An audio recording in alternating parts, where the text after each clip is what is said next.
Hello and welcome into the Knicks-Verse trade deadline day show live.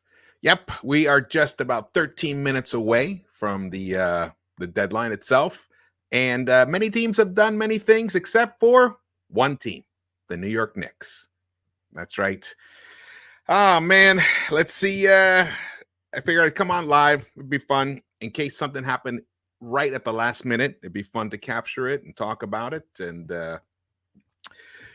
examine it, see if it makes sense. There were many things that the Knicks should have been doing or been working on, and we'll see if it comes out that they actually did it or not. One of the things, well, I had a list here, and I put this out in a video like about a week and a half ago, 2 weeks ago, maybe even, where I gave the Knicks a wish list, which really was a must-do list. And let's see if they've done any of them. One of them was they have to move Kemba and add a point guard of some kind. And still no word yet. And as you can see, I dropped Deuce in there because he's part of the fifth bullet there. Let the youth lead. Now, by lead, I mean RJ, hand RJ the keys. Let him actually lead, but put the primary focus on the youth being the ones who carry us through to the end of this season. And let's see what they have. Salute to the chat. Welcome, everybody, for joining us here. We got New York Everything. Bicklon, I think that's how you say it. I hope we make a trade. That's what we're on here. Eric Lou, good to see you. Hey, Project Nerd, it's good to see you, man. Heck, salute to you. UPG, salute. Evan Best, hey, man, thank you for coming back, joining us here. Again, apologies about the missing the super chat last time. I'll make it up to you. Let's see, what do we have? No team's going to take them without picks or young piece. Yeah, we'll see. Hey, guess who got traded?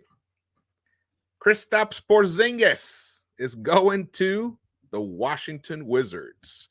That is correct. And Spencer Dinwiddie is also going to the Dallas Mavericks. So there's a possibility that Jalen Brunson now becomes available. Salute K Sings. Hey, yo, Spice. Thank you guys for joining us. All right, listen, we are on live right now for the final 10 minutes to see what's happening here. So look, these are the things, I mean, call me crazy, but these are just the things that the Knicks should have done right now. Because this season, I mean, of course, I want the Knicks to continue to play as their best, their hardest, to try to get into the play-in. But I want it to happen led by the youth, by giving the youth the primary focus and not depend on the vets to do it. Because what's the point of that? How's that going to help us for next season? Other than maybe it kind of rehabilitates their trade value. But that's how bad the situation that we're in right now. But I'll tell you one thing.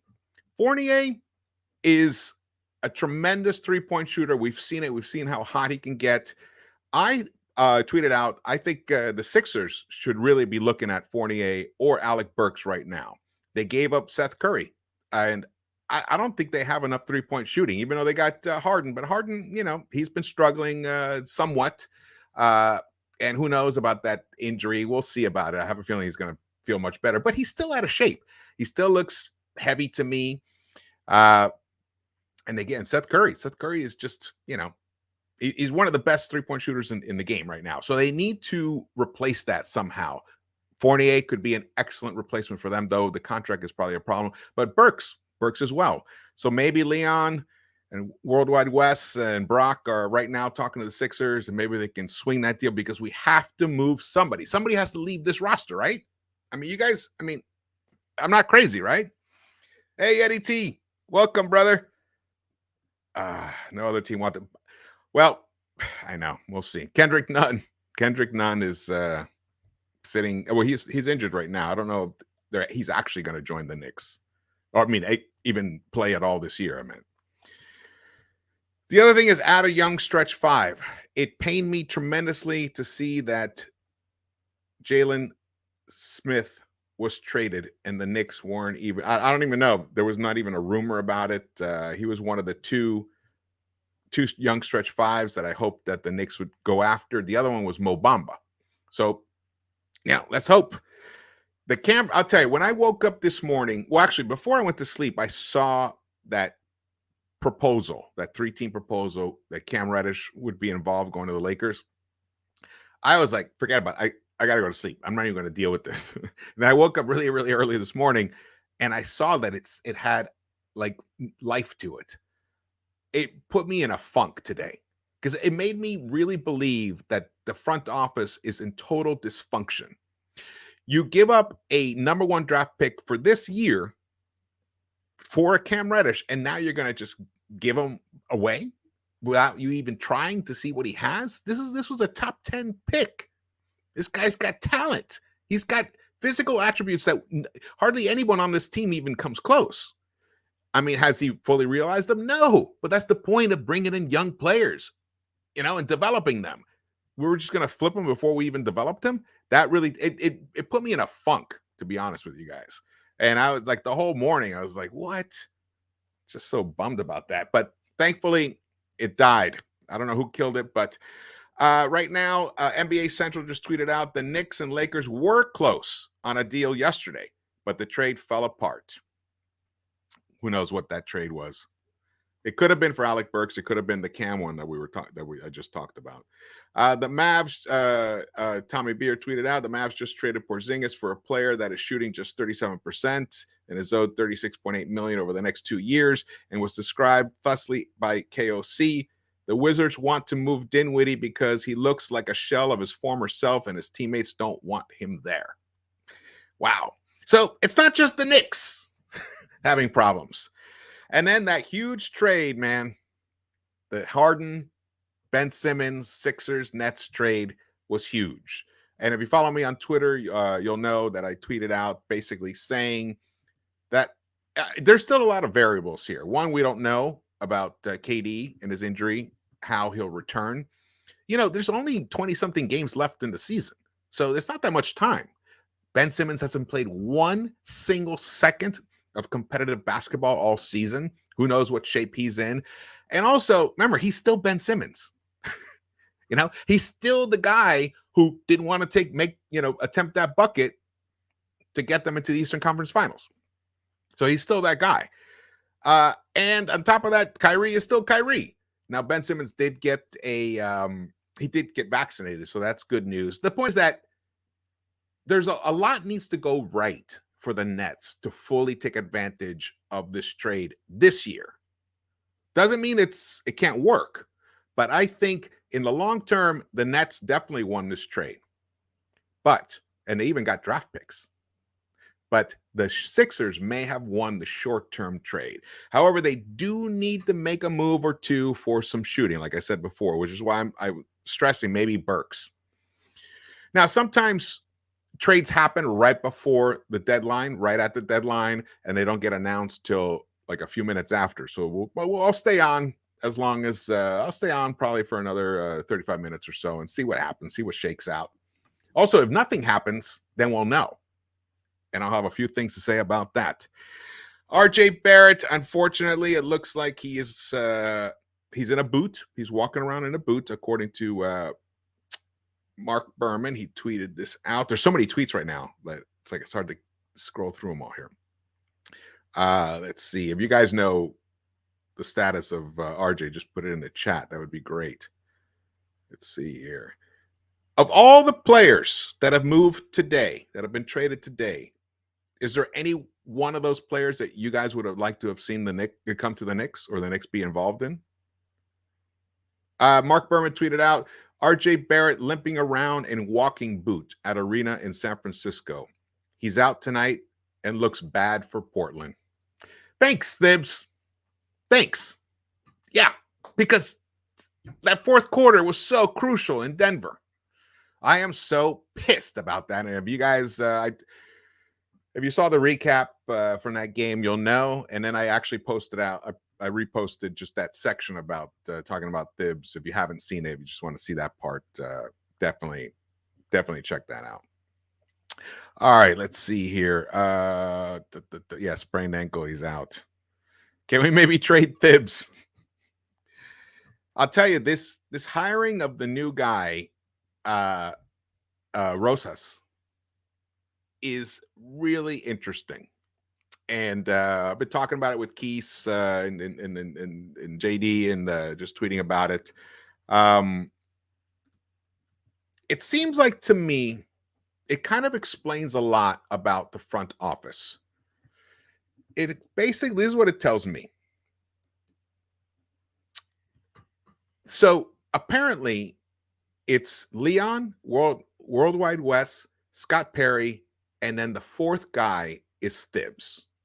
Now, Thibs, he said himself, when they're about to move on something, they bring it to me, and they want, of course, they want his input towards the end when it becomes closer to reality, is what it is. But I'm sure there are discussions earlier on about potentiality of players that they're interested in or moves that they're interested in doing. So everything is discussed, but it seems like there's often a stalemate, especially when you have four decision makers. So this new guy brought in, he's going to be the tiebreaker guy. And he has much more actual basketball experience in terms of actually managing a team itself. Because, Leon's an agent. Worldwide West was also an agent. They're CAA guys. Thibs, he does have experience, but he's the coach. And Scott Perry does have experience, but, he's the fourth guy. He's kind of just there. So this guy might be brought in to break the stalemate. And it kind of makes sense because there's been so few meaningful moves other than the trade for Derrick Rose last year. There really hasn't been a meaningful trade that this team has done. They did a couple, the free agent signing of Fournier. He was a new signing, but the other guys they signed, Nerlens, Burks, we had them last season. And then the Kemba signing, that was really, they picked him up off the the scrap heap because he had been cut by OKC. So there really wasn't much involved in creative thinking in terms of roster composition and building and team and trades and whatnot, other than on draft day. On draft day, they got it down.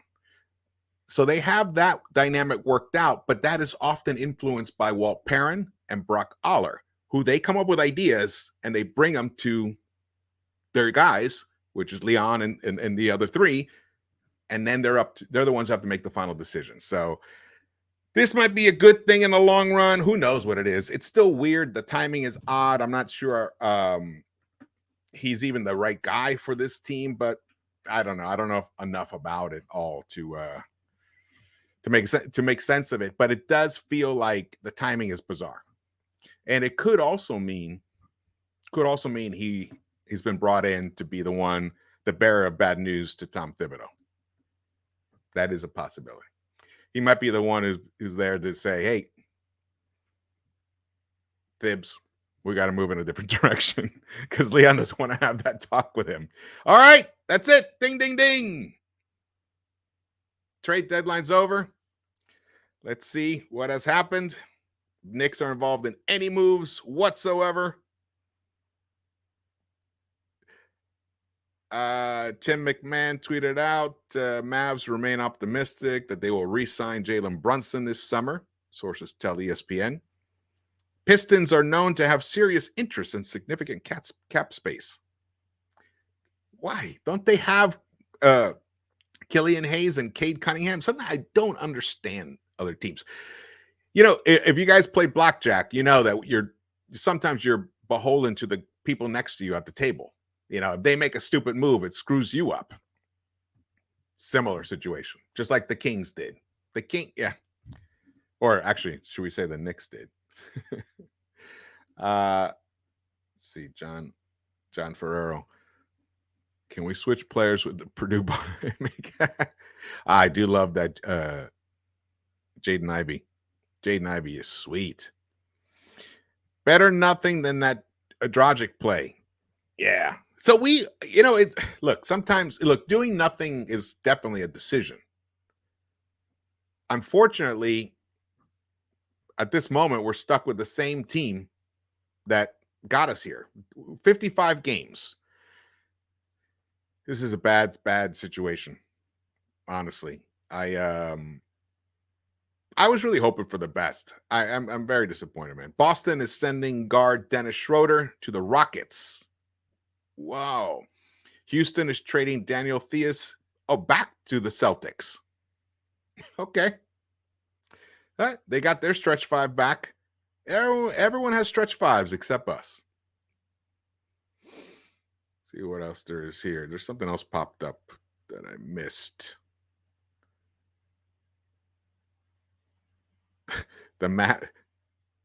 Kristaps Porzingis got traded.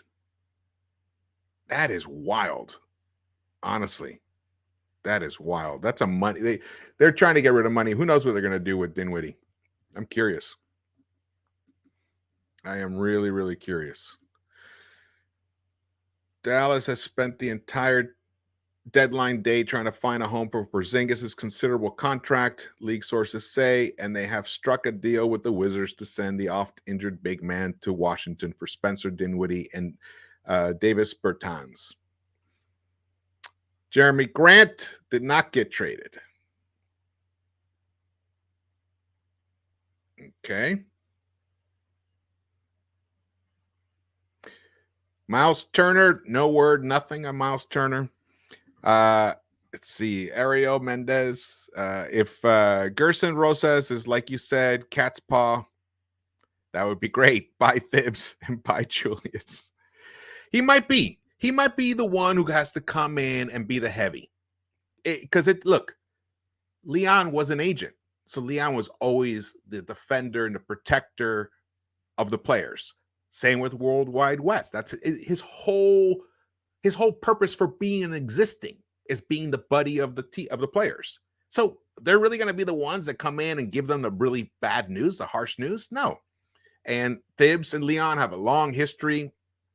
So this guy, Rosas, might be the bearer of bad news, the Grim Reaper. Let's put it that way. He might be the one that comes in, but it might be a good thing. Though his past history and all that stuff, I don't want to get into that too much, but Miles Turner is talking to RJ. That would be funny. Game over. That's it. We aren't contending right now. No, we are not contending right now. We're not. And we knew we weren't. We knew we weren't. I mean, if I told you guys, hey, look, well, now we're stuck with Burks for the rest of the season. And hope the only move we can still do is just cut Kemba, which I think it's a must do, especially with Derrick Rose returning. We can't continue to look. There's a reason why we are in the 12th seed right now, because all the decisions that were made earlier on culminated in this result, which was starting a Kemba Fournier backcourt, keeping Derrick Rose on the bench, not featuring IQ, not giving more time to Obi, waiting too long, hoping that that Randall gets out of his funk. In the past 4 games, he finally has, but before that, he was garbage. He was total garbage. Randall, in the previous 11 games to the last 4 games, he played really well. He's averaged about 24 points per game, 11 rebounds, 6.3 assists. It's great. 47% field goal, 34% 3-point shot. That's good.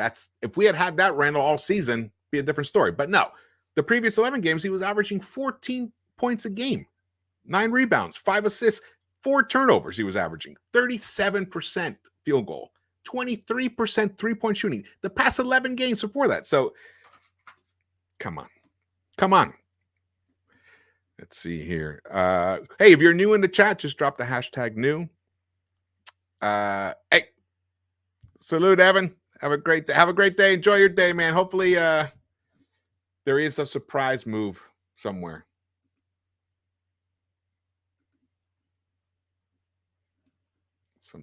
Sometimes your comments get held for review. For some reason, I don't know why. Yeah, Kings. The King. If you saw that tweet, Kings looked so happy last night after that win. Look at that. So, they trade for Sabonis, throw him right into the starting unit. Didn't have to learn the offense, and has a great game.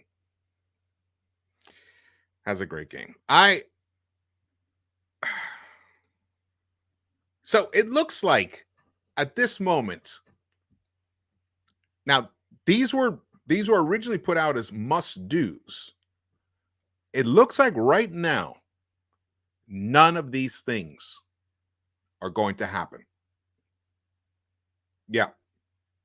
None. There's no announcement. The only one that might still happen is we cut Kemba.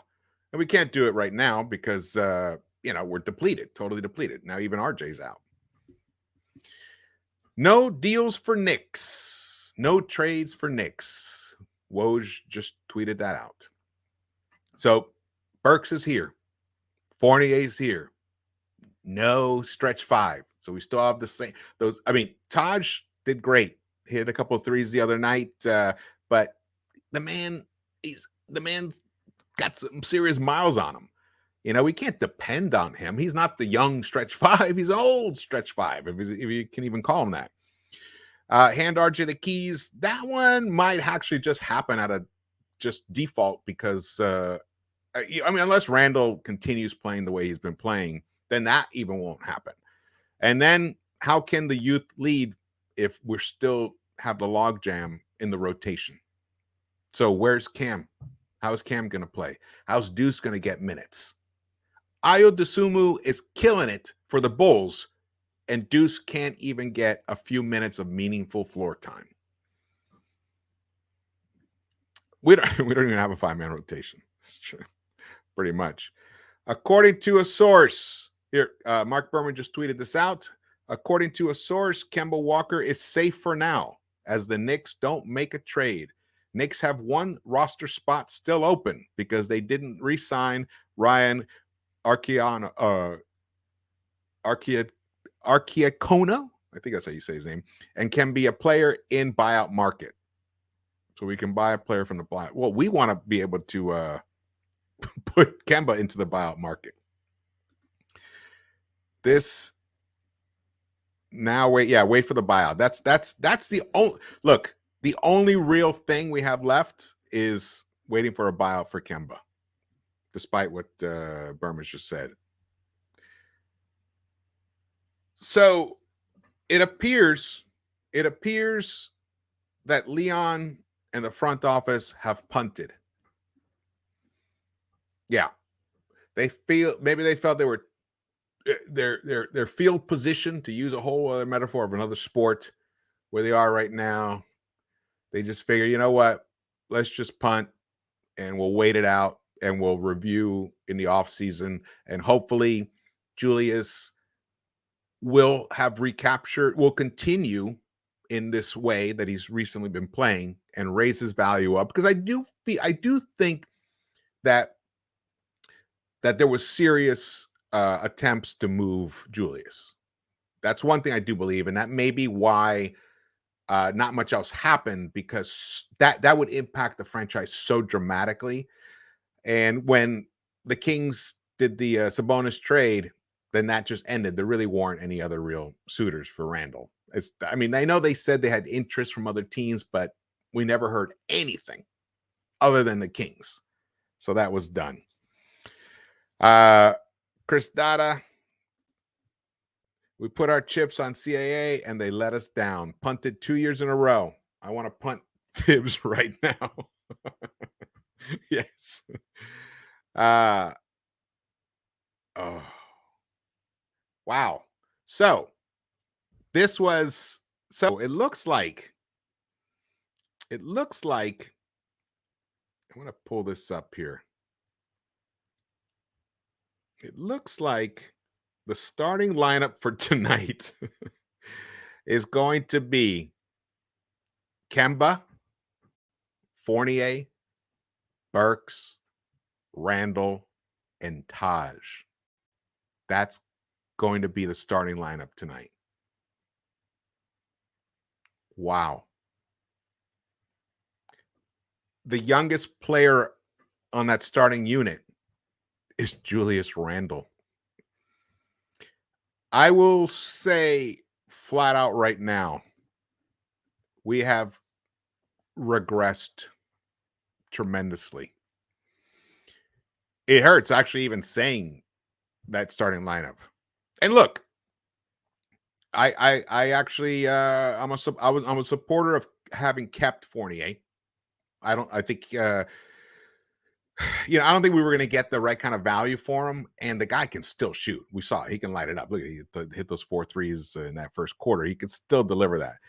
Burks, he had to, in my opinion, he had to be traded so that we can find out what Cam actually has.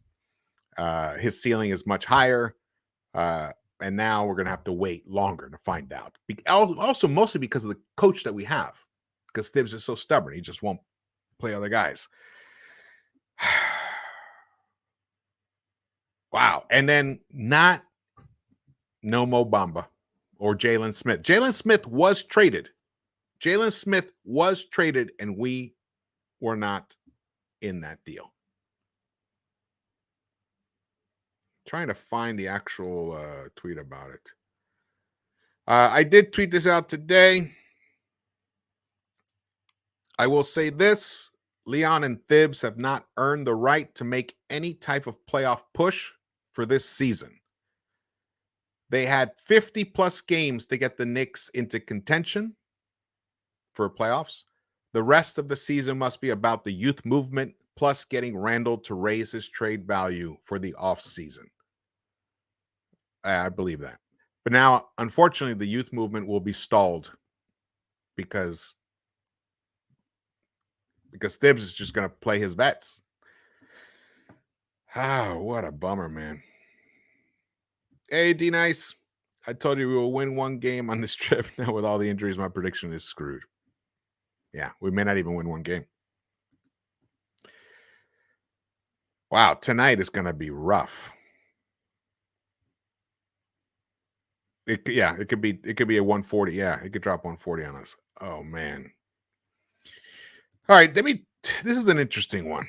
Waiting for Zion.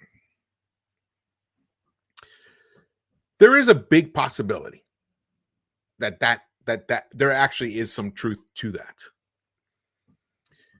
Now, to pull off that kind of a sign and trade, or I mean, that's basically what it would have to be. At some point, it's going to cost a lot, so we have to accumulate a lot of assets that would make sense for the Pelicans. Not sure we're there, especially, I mean, if the assets that we have that could be of interest to them aren't getting playtime. So that's going to be, even that doesn't there doesn't feel like there's a vision, which is why I've been asking for Leon to speak. He doesn't have to tell us about the exact moves. Just give us a vision for how are you going to bring a championship to the Knicks. You either do it through action or you lay out a plan and we agree, I mean, or at least we have an idea of where you're going, and then we can see that the moves that you're making or decisions that you're making to not make a move make sense in accordance with that plan. But right now, we have no idea. They said they wanted to get back to the playoffs. That's what they said in the beginning of the year. We're a 12th seed. That's what I said. You already had 50-something games to do that. You're not going to pull a miracle off right now. And even still, what's the value of finishing 10th or 9th and then battling? Maybe we get on a roll when Derrick Rose comes back and Randall gets, is now woken up out of his funk, and RJ returns back to what he was. Though he had, in the last 4 games, he had gotten a lot less efficient, and I attribute that totally to the minutes load. He was averaging 40 minutes a game. Those 4 games. I'm not even talking. That's not even including the Denver game, the stats I just gave you. So, hey, we got 160 in the chat, 180, 81. Thank you guys so much for joining us. Again, if you haven't subscribed, please do so, and drop your comments and hit the thumbs ups. Definitely appreciate that very, very much. As you know, in the Knicks-Verse with Sports Vibes TV, we do live pregame shows for every show, for every game. We alternate. Today is Keith's turn today to host. So, but that game will be on late. Not sure what the deal is. We haven't even discussed it because the trade deadline dwarfs everything. It's a behemoth. Yeah, it does feel like the Knicks front office. I wouldn't say that they have no clue. I think they're just almost frozen. Like inaction can kind of make you think that they have no clue. So I kind of maybe that is true. Man, I can't believe that Jalen Smith got traded and nothing. We weren't in on that at all. I mean, I like Sims very much, but he's not a stretch. You know, we need that. We're lucky. I mean, one good thing. I mean, let's focus on some of the good things because we've been focused on a lot of the negative things. But look, we got to be. Look, Mitch Robinson, he is a special player. The type of numbers that we can get out of that guy without ever running a play for him. Nothing. Maybe he does cause a few issues floor spacing wise, but you know what? I think there's something called coaching and scheming, offensive scheme that you can make adjustments. You're like, all right, Mitch, don't just hover around the box. Why don't you step back three feet, and then pull your defender away so that we have some space for RJ and Randall to drive. It's an easy thing. And then if you see an ability to cut, and the word cut, how about you actually put that word, write it in everybody's locker? Cut, cut, cut. You guys saw Denver, right? They're constantly cutting. That's why they get easier buckets. So we need to do that. Let's see here. What do we have here? Derrick Rose. Yeah, the one thing about Derrick Rose, man, it's putting a lot of pressure on that 33-year-old body. And we saw he had already broke down once this season. I hope that he does return and we have a nice run towards the end of this year with him. However, to put all your eggs into that basket, I mean, to me, it feels it feels like you're not. It doesn't feel like a real plan. It just feels like hope as opposed to an actual plan. Let's see here. Yes. He is. He's with them. McBride is with them on the bench. He just doesn't play. I'm just reading some of your chats here, guys. Hey, brother Contreras, welcome, man. Now the trade deadline is over, and the Knicks didn't move anything. So I'm frustrated and pissed right now. What are we going to do? Please, your opinion. You know what? It seemed. Well, here's the thing. The minute that I even heard that we were interested in trading for CJ McCollum, I knew that Randall wasn't going anywhere for now. So now, unfortunately, we didn't even make that CJ McCollum trade. And I say unfortunately because he definitely would. I mean, if you're going to stick with the team you have, stick with what you've already been doing, and then just hope that you can kind of do a little bit of tweaks here and there to get them to play better, and maybe we can get into the play-in. It seems like that's the idea, the thinking. Then a CJ McCollum helps with that. I mean, a backcourt of Derrick Rose and McCollum with RJ, Randall, and Mitch, that's a nice starting five. That could win a few games. That could possibly get you into the play-in, maybe even get you past the play-in into the playoffs. But it's not you're not going to win a chip with those guys. It's not going to help you for next season. It's not going to help you find out what your young core has. No. So it's a misguided approach, but it seems like that's what they're going to do. And that is a bummer as far as I'm concerned. Yeah. You'd welcome Russell. You know what? I definitely would not want Russell Westbrook. In fact, if you were to say, hey, you have to have a big giant contract, one or the other, either John Wall or Westbrook. At this point, I think I would take Wall. Russ just looks so lost this season. He's not anywhere near the guy he was last season even. Remember last season? Remember when the Wizards made that run?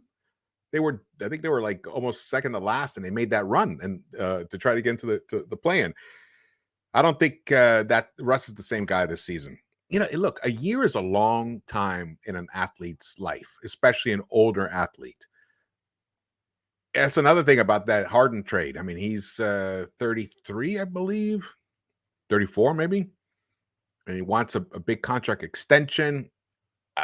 In the long term, I think that trade is not going to work out for the Sixers, but that's not our problem. Hey, Big Ray. Let's see what it says here. I hope I haven't missed any super chats. Good. I hope not. Sorry, I hate when I miss them.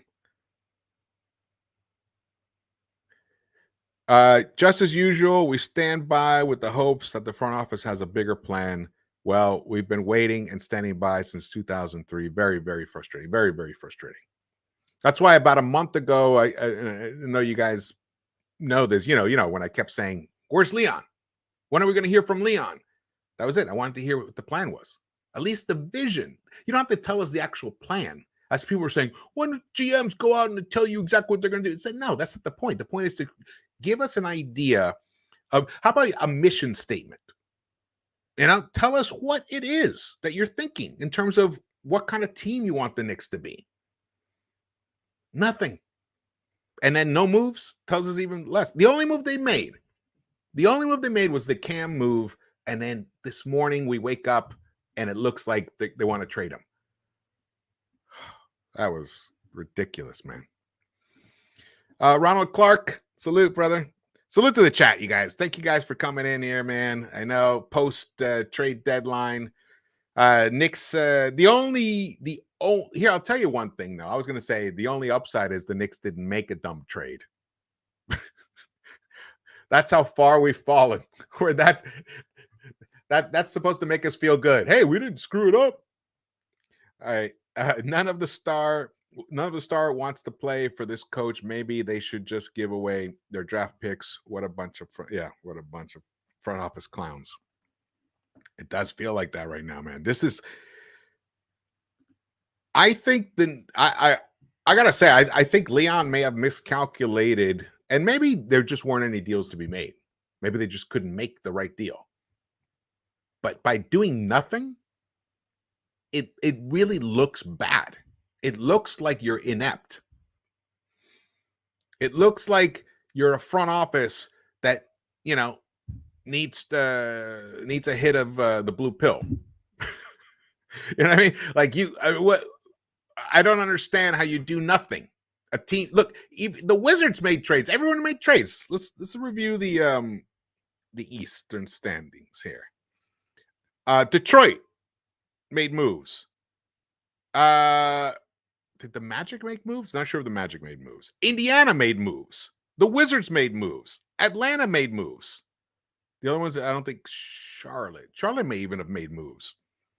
We know Brooklyn everyone made moves. Boston made moves.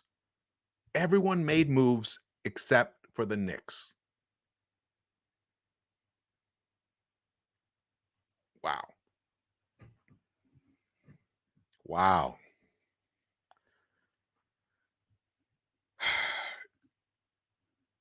Well, the Cam Reddish deal is an F, so that first round pick could have been used better.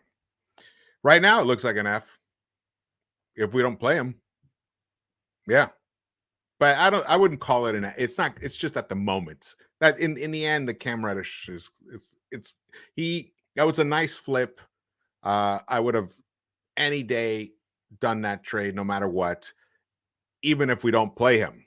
I think he'll be a nice piece in the offseason and some kind of trade package. His value is much greater than the actual pick and Knox we weren't going to do anything with anyway. So that move, that was a plus side move. However, it might as well, it feels like an F because we're not using him right now. Hey, we got the coastal teams, the coastal Giants, Knicks, and Lakers didn't make moves this year. Wow. Please. I put the wrong one. I saw a funny one here.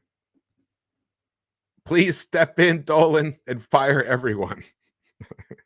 This could happen, but I don't want that to happen. I don't want that to happen. I don't want that to happen because there are good things that have happened. We finally had a playoff run last year. It lasted one series, but it's still. Look how happy look how happy we were last year. At this time, we were a happy fan base, a hopeful fan base, and RJ. I mean, he was showing signs of leveling up, but nothing like what he's been doing recently.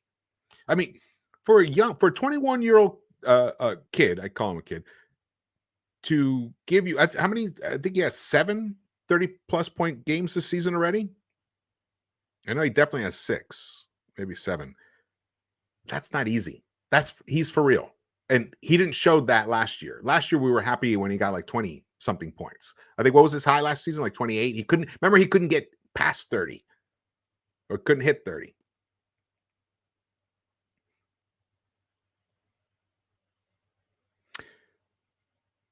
We did get some big deals, some big trades, man. Harden for Ben is huge, and Kristaps for Spencer. That's a big trade too, in a lot of ways. Oh my God. Why did they? Oh, Canal. Yeah, because let me see if I can find. I want to put this up here. Why did they hire this consultant for? I talked about this earlier, but I'll recap it now because we have more people in the chat now. This is my read on it. Especially when you look at the lack of moves that this franchise has made, other than draft day. On draft day, I feel like the front office and the hierarchy and the advisors, I think they have that worked out well. Where Walt Perrin brings you the players, Brock Aller brings you the moves, the maneuvers, the salary cap advantages, the moves to make, and try to flip draft picks here and there. But at the end of the day, the actual decision makers are Leon, who really should be the final decision maker. But it seems to me that he doesn't make a unilateral decision. It seems to me that he needs to have people to go along with him on it. So that's why he has his advisor, Worldwide Wes. And he kept Scott Perry around. Remember, a lot of guys would have just let Perry go because he wanted his inputs. Could it be insecurity because it's his first time running a franchise, a basketball franchise? Could be, but that's okay. It's smart to know your limitations. So you want to get him as many voices and advisors as possible. Then you have Coach Thibs, who once ran a team, and his knowledge of players and the league is tremendous. Despite all the issues that we may have with him right now, he still is a great basketball mind, and he is ultimately the coach. So whatever decisions you make, he's the one who actually chooses which players actually play and whatnot. So there's 4 decision makers, which often means you have a stalemate. So I think this consultant is brought in to break that stalemate. And he also has actual franchise executive branch experience from a franchise. He might be the one brought in. He might get promoted from consultant. I wouldn't be surprised if by the end of the season he's been promoted from consultant. And he might be here to be the bearer of bad news for Thibs, to be the tiebreaker on big decisions, and to make the proper basketball argument for why you should make move A over move B. I think, when you have a guy like Leon who was an agent, his whole thing is just looking at the whole perspective through the player's eyes. And the same for Worldwide Wes. So I think they needed some more seasoned executive experience on this team to help break that stalemate. And you could see it. Look, no moves were made. Now, if he had been on board earlier, who knows? Maybe possibly something could have happened. So that's my read on why they might have brought this guy in. Yeah, he's listed as a consultant right now. Yeah, he's not replacing anybody. He's not. He's an addition. Yeah. Let's see.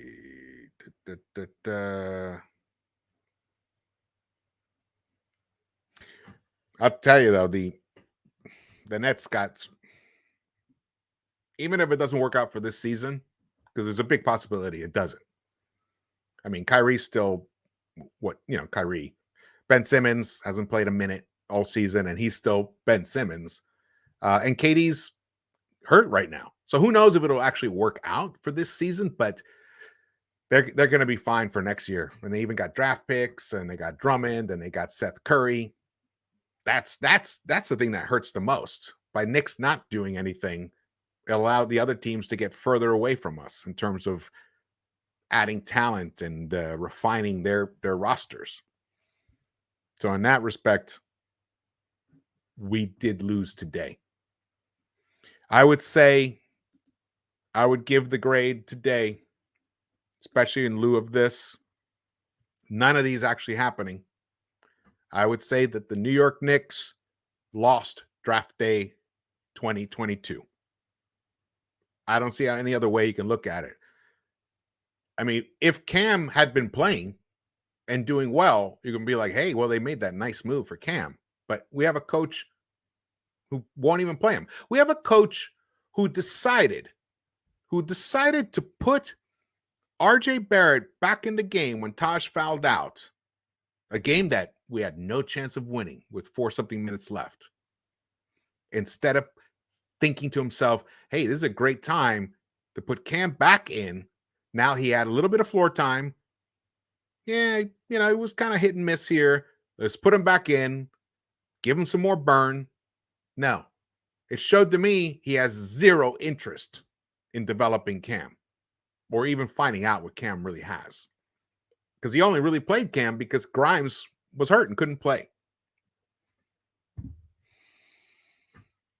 Oh, thank you so much, brother. I really appreciate that. Oh, I really appreciate that. Thank you so much. Thank you so much, man. It's very appreciative.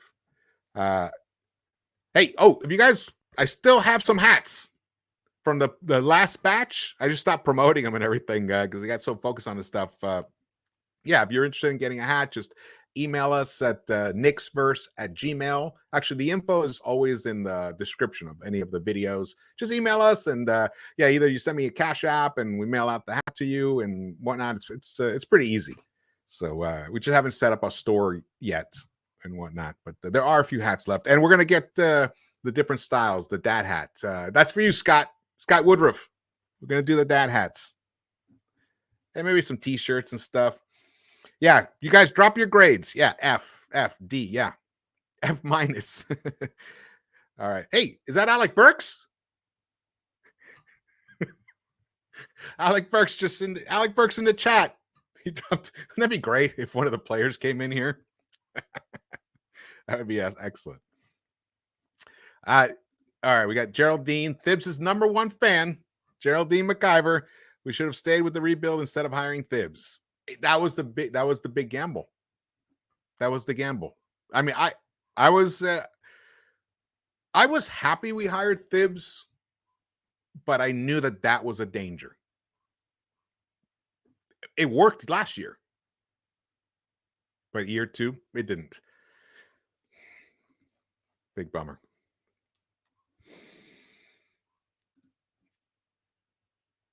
No, I think it's even going to be Taj. It's going to be the starting center over Nerlens. Is Nerlens healthy? Haven't heard yet. Yes, Scott. It's going to be some dad hats. Absolutely. You know what? I want to hear from you guys in terms of, because the mission statement of the Knicks-Verse, of Into the Knicks-Verse, is to create a dialogue where fans could express their feelings on how we can get back to a championship, which we haven't had since 1973, since I was a little teeny kid. Like, and we have to be realistic. Like, you don't win a chip without one of the top 10 players in the game. It's impossible. It's impossible because you're going to be playing against one of the top 10 players in the game at the end, or maybe 2 or 3 of them. Like, remember how the Warriors were? So we need at least, I mean, look at the Suns. The Suns is about as low on that is about on the bottom end of that spectrum, whereby you can make an argument that Chris Paul is a top 10 level player, and that Devin Booker is also a top 10 level-ish player, or will be one day. Definitely in the top 25. Definitely. And then you need excellent role players, which they have. Mikal Bridges, Ayton, Cam Johnson. So they, and you saw what Cameron Payne gave them last year. So you need excellent role players. Knicks, we're not there. Randall cracked this year. I mean, it's pretty sad what happened with him this year. And it's even more annoying that he's actually getting it together now. Because, like, where were you before, dude? You were wasting your time giving us thumbs down where you weren't focusing on the game. So what Cam Reddish should start? I'm down for that. I'm down for that. Hey, Fritz. Good to see you here, brother. Fritz put in here. Let's see. Doesn't change anything if Thibs can control himself. He's an adult. Shouldn't have to take his toys away for him to put the kids. Yeah. Hey, I know, but you're saying you're speaking logically. If you heard my Thibs rant, the problem is that adversity reveals your true character. And right now, unfortunately, the adversity of this season has made Thibs default back to the coach he always was pre his evolution that we saw last season. Remember, he understood his own failings, which is why he went on that spiritual coaching visiting tour, where I think he even hung out with Belichick. He went and hung out with Steve Nash. Who else? A couple other coaches while he was an unemployed coach. He spent time talking with Van Gundy, trying to find a new approach. And then we heard that last season that the players, even though he's tough and demanding, he also is open to listening to his players. So that was a new element that he added.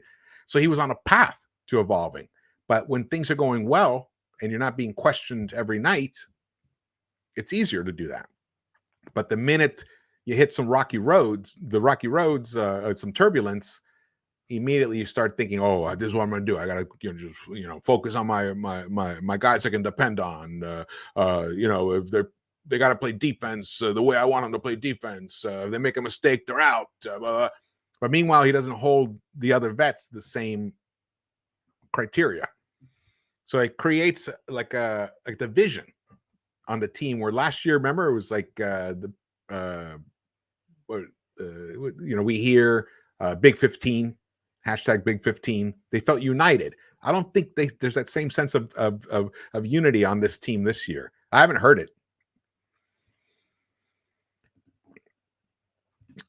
Scott, look, I've been on the Thibs train this whole time, but if he doesn't play all the young guys, at least 15 to 20 now, I'm off there.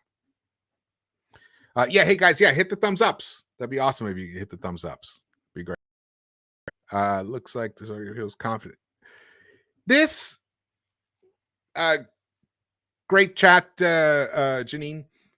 Looks like the organization feels confident that Brunson will come in off.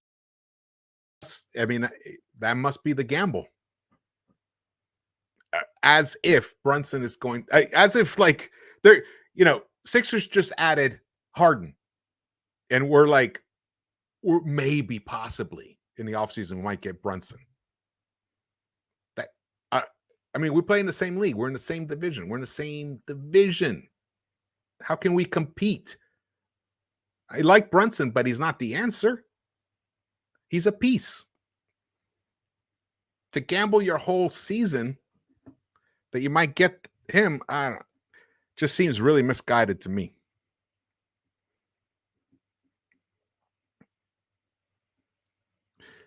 I'm officially salute Gideon. I'm officially done watching the trash heap Knicks for the rest of the season.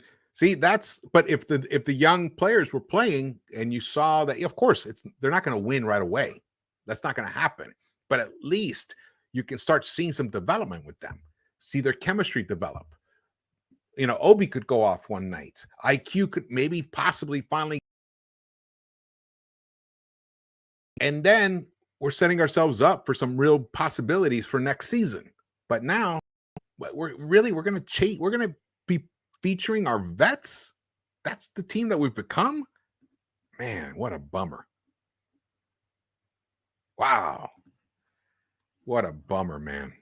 The realization of that is just real bummer. And on top of that, Phibbs won't play Obi and Randall together. So we don't even get that out of it. And the very worst part, guys, is RJ is wearing a boot walking around in San Francisco today. Won't play today. He won't play in Portland. Who knows when he'll play. So the one guy who was giving us hope in this franchise is now hurt because our coach was so stubborn. He may have. That was a big fuck up. That was a big fuck up by Tom. It's a bummer, man. Hey, Delano. Good to see you, brother. Salute to you. Salute to everybody. We have like 2 million cap space available. How can we get Brunson? There's ways to do it. We may have to package a player in the offseason with a pick. There's things that we can do. Because especially the draft is before the free agency. So hope there'll be maneuvers. There'll be possibilities for us. And I'll tell you, Fournier, the way he has been playing, if he continues shooting the way he has been shooting, I mean, he'll finish the season as a 42% three-point shooter. Who can handle the ball a little bit, who can drive, who has a little bit of a mid-range game, can definitely finish when he can get to the hoop. He'll have value. Maybe his contract may be a little bit too bloated for his value, but look at Bertans just got traded. Guys get traded. So it may require a package of sort, but there's a way to do it. And especially, here's the other thing. And it does feel like they are hoping that they'll have a chance at Brunson as a free agent signing in the summer. They must have a plan on how to do that. I say that, and then I realize the word plan, that's the one thing we don't know about this front office. Let's see here. Delano Steele. Here you go. We're so proud of the front office. They've made moves to solidify our playoff push and championship contention. We have a championship caliber coach, a franchise player in Randall, and great veterans. Hey, that's how they see it. That's definitely how they see it. At the moment, we're in the 12th seed. And the Wizards made trades. The Pacers made a lot of trades. Detroit even made trades. Orlando made trades. I mean, as far as I see it, all the teams around us were able to improve and fill certain holes by the moves that they made, except for us. Wow. Let's see here. All right, we got been on for almost an hour. Hey, we still got like 150 people in the chat. That's fantastic. I really appreciate you guys showing up. Tonight, it's a late game for you guys, man. Really late game.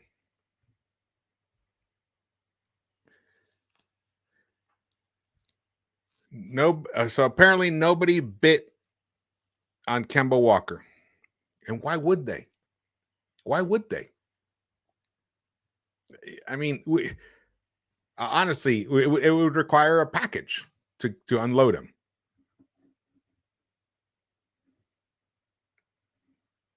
Here's the thing, though.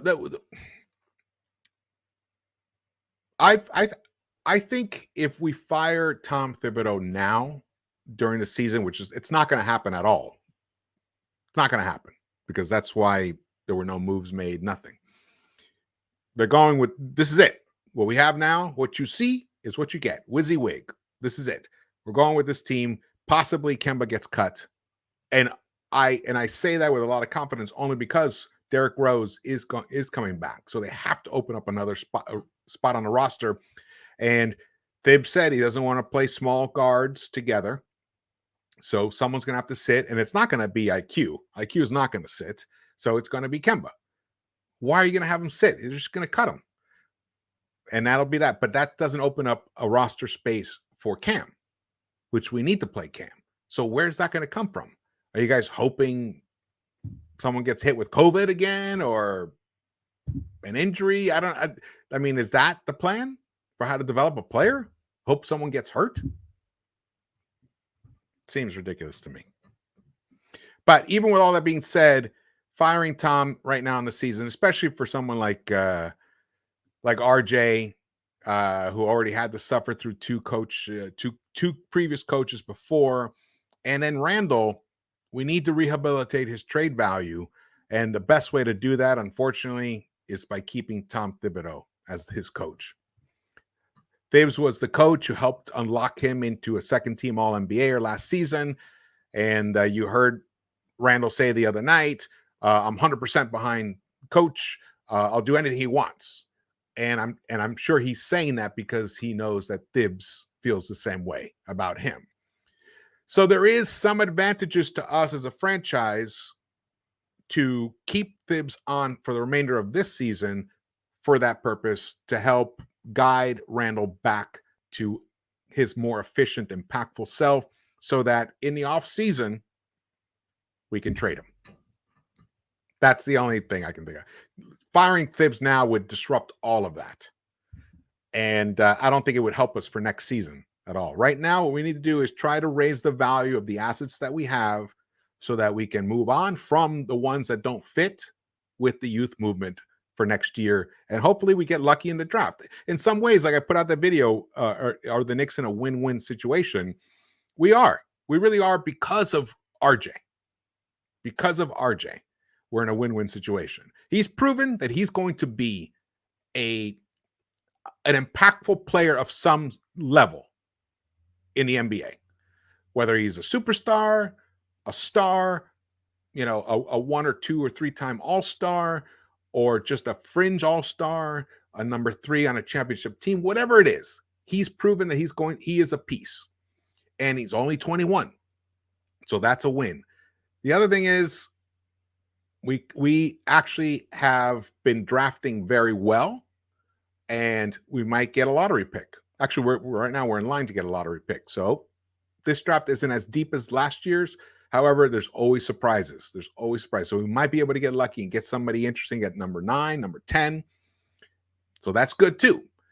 The other thing is Quentin Grimes. Quentin Grimes he's for real. He is for real. And his defense. His defense is his defense for the type of player he is. He is more than just a 3-and-D guy. He will be a 3-and-D plus, and who knows? He may even have a higher ceiling than that. We got Cam Reddish. Sorry if I'm ignoring the chat right now. Just put it. We brought in Cam Reddish, also a player with very, very high ceiling.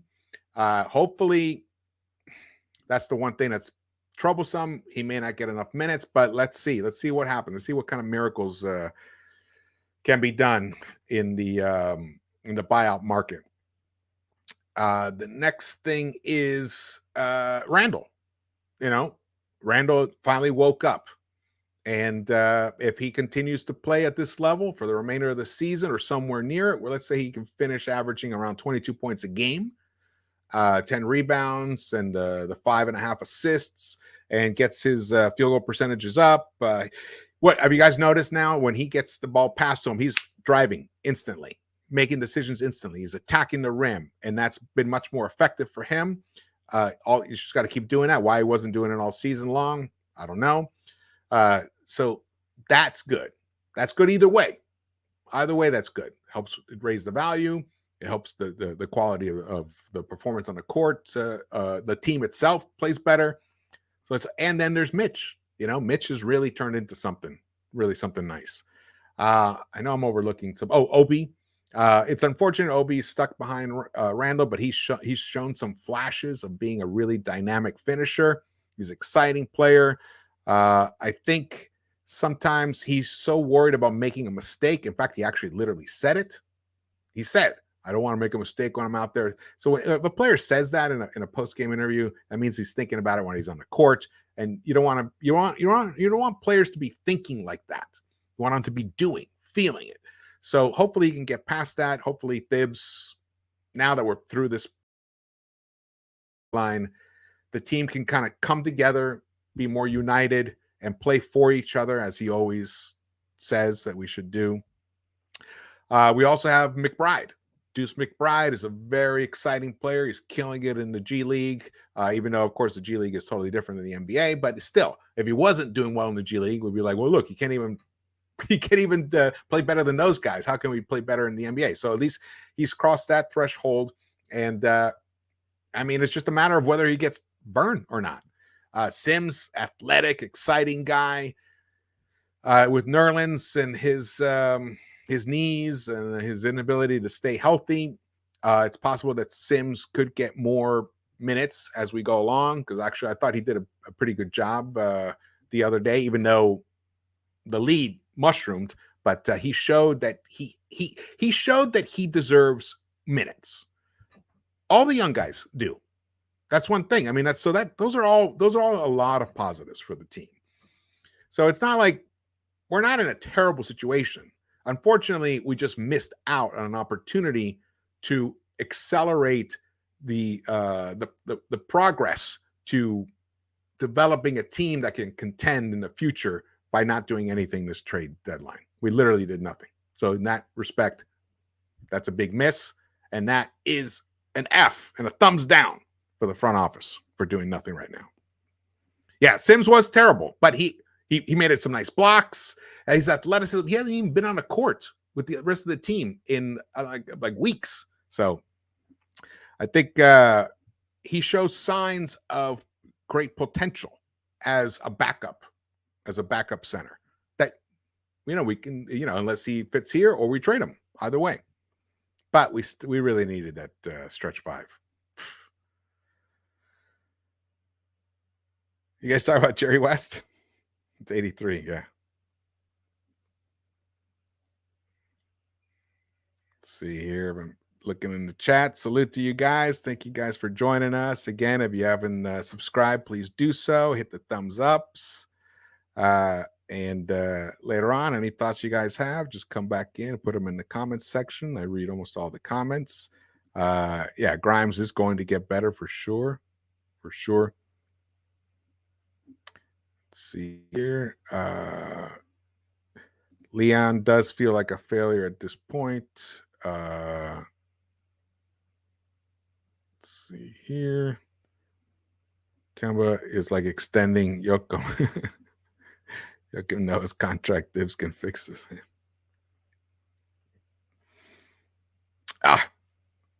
Yeah. We are officially the worst team in the Eastern Conference. Can someone tell me what team are we better than now other than the Pistons? Well, I'll tell you, if Randall keeps playing the way he's been playing in the past 4 games, yeah, we're not going to be near the worst. So that's one thing to bear in mind. Bradley Beal, he's hurt for the rest. He's out for the rest of the season. They got rid of Spencer Dinwiddie. KP, he's actually hurt, even though they traded for him. Who knows how much he'll play. So Wizards are vulnerable. And then there's the Magic, who the Nick Killers, the Magic Nick Killers. We could make 10th place. I'm telling you, I think that is the goal. That's what they're going to be pushing for. And by they, I mean Tom and Leon and the rest of the players. They should have traded Burks. Yes, Malcolm. Absolutely. Paul Butler. The front office wanted a first rounder for Kemba. Wow, is that real? I know I heard that here and there, but I can't believe that they stuck to that. At one moment, they should have just said, all right, we'll take a second rounder. Or just take them. Derek White would have been interesting. Yeah. Yeah, he would have been interesting. I think, who was it who put that out? Fritz. I think Fritz. I think you were a Derek White guy. Who we have? Fast Eddie Felson. Good to see you, man.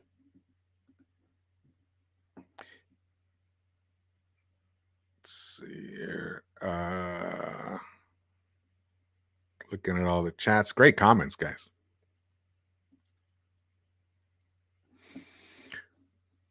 The boos are going to get out of hand. This will spiral out of control. Total failure by the front office. That is a very real possibility. That's a very real possibility. That's another thing that they may not have factored in. The morale of the fan base needed a boost. And they gave it to us to a certain degree with the Cam trade. But then Thibs doesn't play him. Can't find a spot in the roster for him. So then it undid all the good morale that the Cam trade gave us.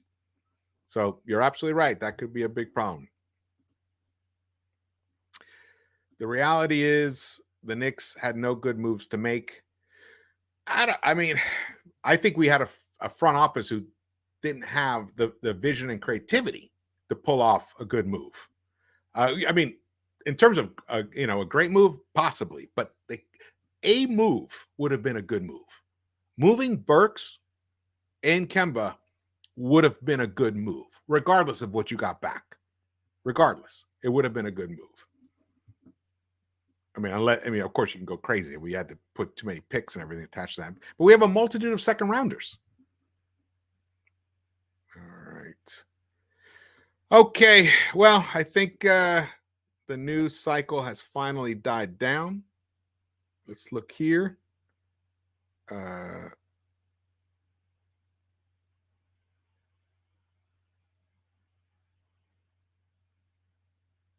that was nice. Thank you, Big Ray.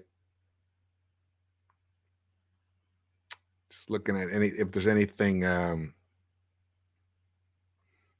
left here to touch on. If you guys heard any news or whatever, just drop it in the chat. It'd be awesome. Raptors are waving Drew Eubanks. All right, whatever. We're not going to be waving Kemba until D Rose is back.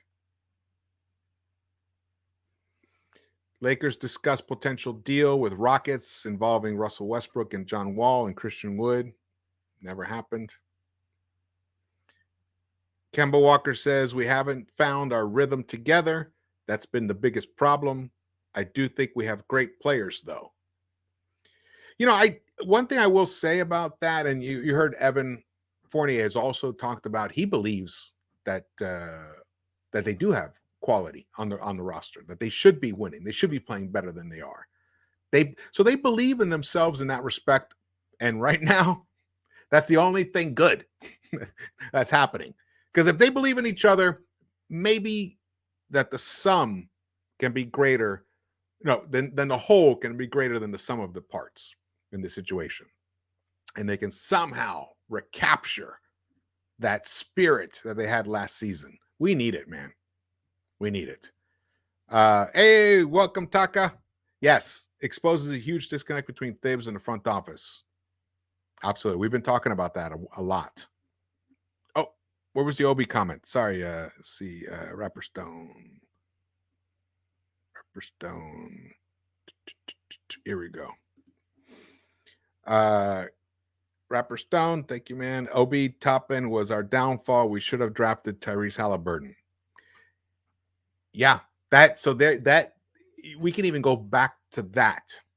Not that Obi himself doesn't. He has value, but for us, we didn't need him. We had Julius. We needed a point guard, and Tyrese Halliburton was right there. Tyrese Halliburton is still bitter that the Knicks didn't draft him. But now, look, he's in Indiana, going to play next to Duarte, the other guy that the Knicks wanted. Al Torres, welcome, brother. George, Leon Rose slept on the wheel. Typical Knicks fashion. Oh, it hurts, man. It really hurts. All right, let's see here. Ivan Drago, NYC. Old Knicks front offices would have traded away assets and young players for Russell Westbrook. I wouldn't give the front office an F, more like a C. All right, good. I appreciate that. I appreciate that optimistic outlook on it. And there is a lot of value in that. Sometimes you can save yourself from a catastrophic move by not doing it at all. It's still frustrating for us, as a fan base, because we knew the things that needed to happen, and basically none of these happened. So that's the frustrating part. But I definitely am happy that Russell Westbrook is not going to wear orange and blue. Very happy about that. All right, I think we're going to wind this thing down. It's 4:00 in the East Coast. It's a late game tonight. You guys rest up. I bet this will be the least watched game of the season by Knicks fans tonight. That's my prediction. I'll be watching it, and I'll drop the recap.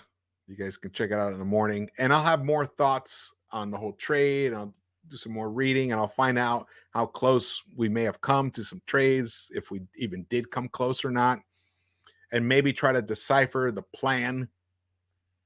The plan, this mysterious plan. See what they're going to do. Knicks fans. Tommy Beard tweeted this out. Knicks fans, it could have been worse. They could have traded for Russ or some other former All-Star on an albatross contract. That's true. We didn't take on any new contracts that could suffocate us. So in that respect, that is a positive. Yeah. Oh yeah. You can't compare Mobley to Obi. No, Mobley's phenomenal. I said it in the draft bids. I know you guys, a lot of you guys watch those. I said that Evan Mobley may end up being the best player from this draft. That it will be one of the best drafts in history. That shows you what kind of player that guy is. Winner. What kind of winner that guy is. Look at the impact he's had on the Cavs.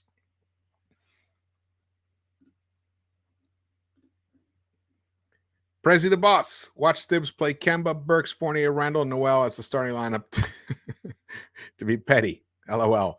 Yeah. If Nerlens is healthy, he probably will play Nerlens, but I have a feeling it might even be Taj. I don't know. I haven't heard that Nerlens is ready to go. Tom Thibodeau said, I like our team. I'm fine. I like our team, and whatever, as I said, like Leon, Scott, Wes, they do that year round, and this is the time of the year that if something makes sense for us that can improve our team, they'll consider it. That's what their job is, and they have to do that year round. And so whoever we have that we like, but if something can make us better, they'll certainly consider it. And that, we'll keep working every day.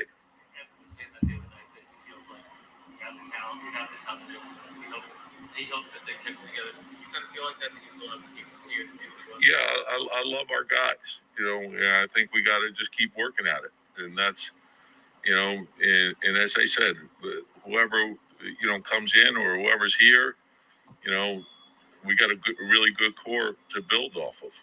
We just got to continue to work. There you go. That's a relieved man right there. I wonder if he has much more sway in the decisions than we all realize. That could be. Iverson Thomas. I just put this up here. I didn't even read it. Sorry. Knicks will finish the season at number 14 seed due to the fact that they aren't better than the other teams currently in front of them. Knicks most likely going 30-52 at the end of the season. It's a very real possibility, man. Very real possibility. So I'm going to jump in and I'm going to look at the remaining games and, now that we know what the team really is and, predict an actual final record and see what's going to be the end result of that. You suck. Firing. Mike Woodson is happy in Indiana. He ain't coming. I'd like to hear any kind of coaching ideas you guys might have for the Knicks. Obviously, Kenny Atkinson is on the top of the charts for all of us, the wish list, and I actually would like to see him take over, especially now. Now he did an excellent job with the Nets, helped develop them. I actually think they should never have fired him. And then on top of that, the job he got now, he's with Golden State, and the Warriors may win it all this year. And the experience that he'll gain, or at least they'll go deep in the playoffs, that'll be something really positive to bring to his actual next job where he will be a head coach. Kenny Atkinson will 100% be a head coach next season. Possibly for the New York Knicks. That'd be nice. Apple fanboy. Yes, we've all been licking our wounds here, man. This is an embarrassing deadline. Season is washed. Johnny Bryant. I am on the fence about Johnny Bryant as a head coach in the NBA, at least for the Knicks. I'm on the fence about him. I could be convinced, but I'm on the fence. Let's see. John Infante thinks Knicks will be 28-54 at best. So we're only going to win 4 more games the rest of the year? Possible at this point.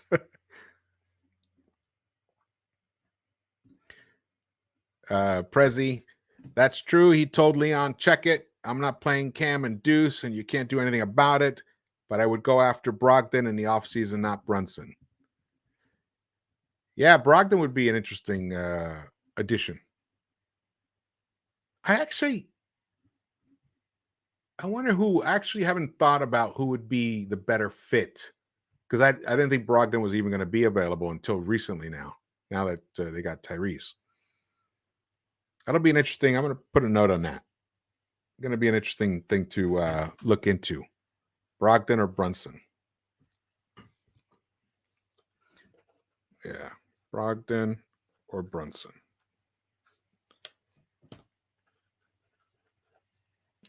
But we need a point guard, guys. That's why I wish we had gotten Lonzo Ball, but apparently we never really had a chance. But I don't know if we ever even tried.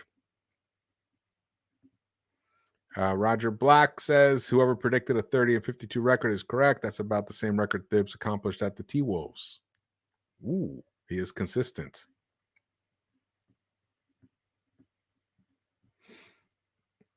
Yeah. All righty. Let's see here. Atkinson is more suited for young players. Yes, which is what we want here. Scott Woodruff says Mark Jackson. Unfortunately, I think Mark will never coach again in the NBA. I used to see Mark all the time when I lived in Santa Monica. He must have lived near me. I would see him at the Starbucks all the time, like in that in between after he had retired and before he really started announcing and before he started coaching. I think he was just being a dad at that time.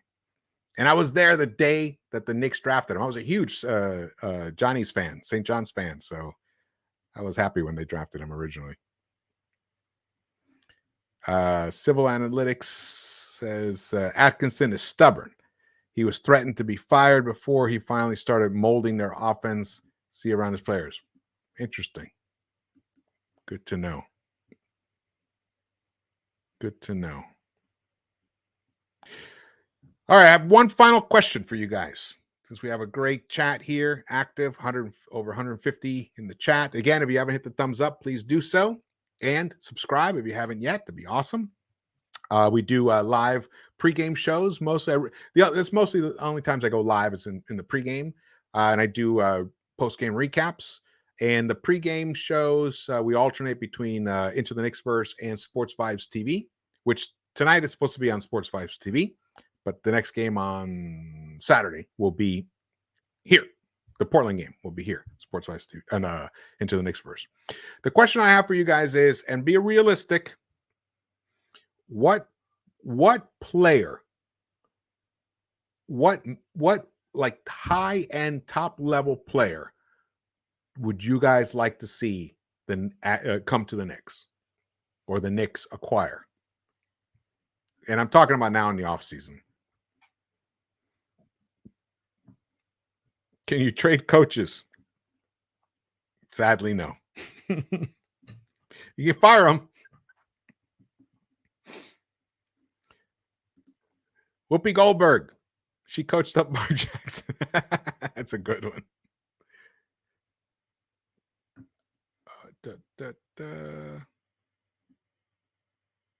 Play McBride. Yeah, we got Rokas. Rokas is out there. He might be. I like Rokas is showing great potential. He might end up winning that Rising Star Award or whatever in that league that Luka has won in the past. Ricky Rubio has won.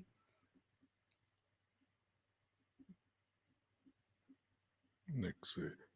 All right. Hey, May 4th. What's up, man? Well, this is, I saw one here. Donovan Mitchell. Spider. It does feel like he belongs here.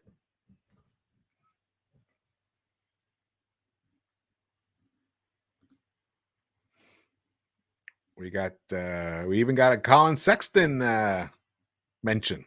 Nice. Donovan Mitchell in the stretch 5. Ooh, this team would instantly become something really interesting. We got Rokas and Rosas. It's a funny. Oh, man. Okay. All righty.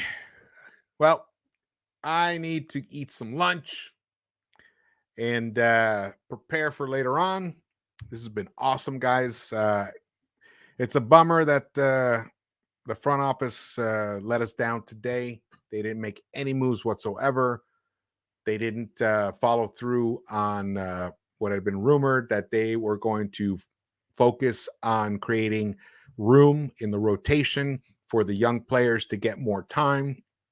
That did not happen. I feel like in a lot of ways we're in a kind of in a worse situation than we were, especially now when you consider that RJ is injured. He's limping around, wearing a boot, and in some ways, Randall playing better is even more frustrating to me. I mean, he waited till more than half the season was gone before he finally woke himself out of his funk.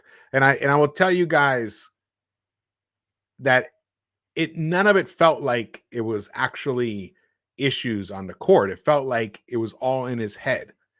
And you could see he just he's a little too emotional, he's too moody. There's always there's some people like put out the conspiracy, it's roid rage, but you never know. It's definitely external issues that are impacting him mentally that is affecting his performance on the court. Now he finally looks like he's woken up. Maybe he can continue this through the rest of the season. Let's hope. President Boss, we have talent. We just need a DeJounte Murray type point guard. Yeah, we've needed a point guard for so long.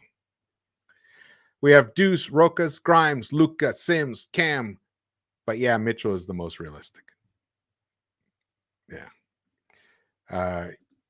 EJ1 says the Knicks are a joke. Dirty Sanchez. Imagine KP and Spida. What do you think about trading for D'Lo? Honestly, I'm open. I looked at D'Lo's numbers not that long ago. He's actually having a really good season, and he's shown that he can handle New York. He's still young. He could be an interesting piece. He could be interesting.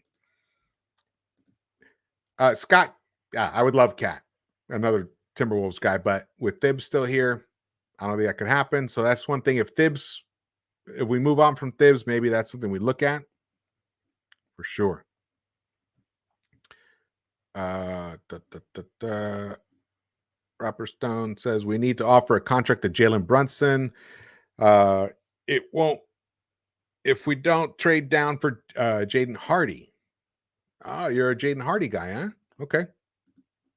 Interesting. There are always there's always jewels in that draft that people overlook. So it's possible that we could get lucky again.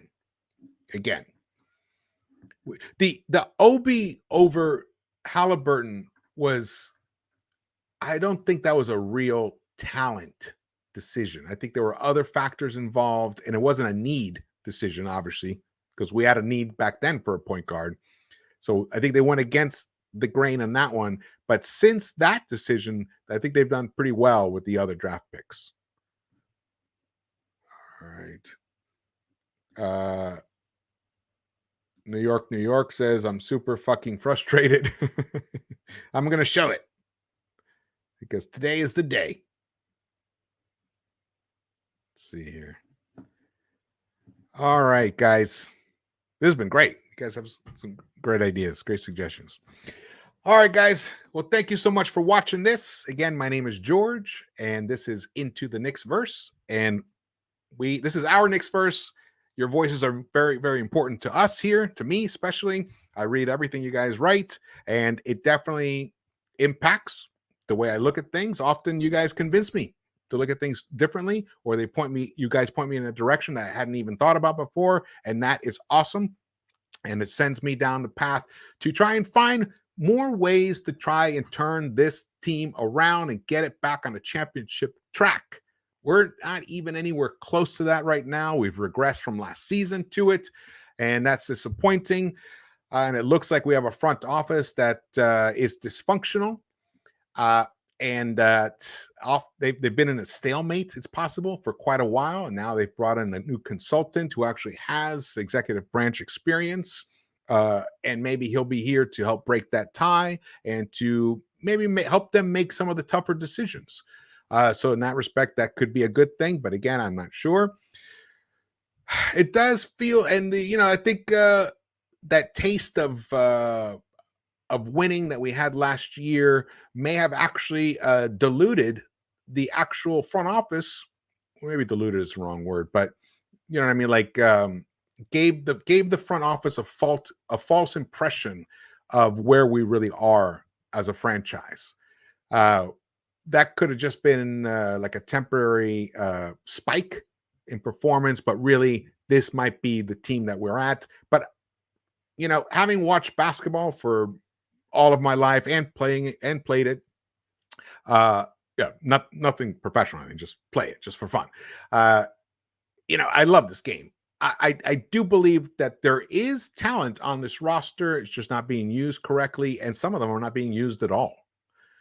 So there are a lot of issues, but we're not in as bad a situation as it feels like right now. I do have hope that they can work it out, because definitely, I know that Thibs wants to win. That's for sure. And the players, they want to win. We have a lot of good guys on this roster. So it's possible that they could figure this thing out, but it does require, the return of Derrick Rose. We need him. We need his presence on the court, obviously, but just we need. I mean, he's there with the team, and he travels with them. But when you're not playing, it's hard to have too much impact. And he's not a super vocal guy anyway. And when he talks, he talks from a very soulful place, and that's great. He has great advice to give for the younger guys. He's missed. Let's hope that he can return and at least back to his at least former self. Who knows with that ankle surgery? Maybe it'll even help him. Actually, apparently there was a spur or something in there, and they went back in and removed. So, let's fingers crossed on that. Okay. Thank you guys for watching this. Again, please subscribe, drop your comments if you have any thoughts later on, and I will see you guys around the Knicks-Verse.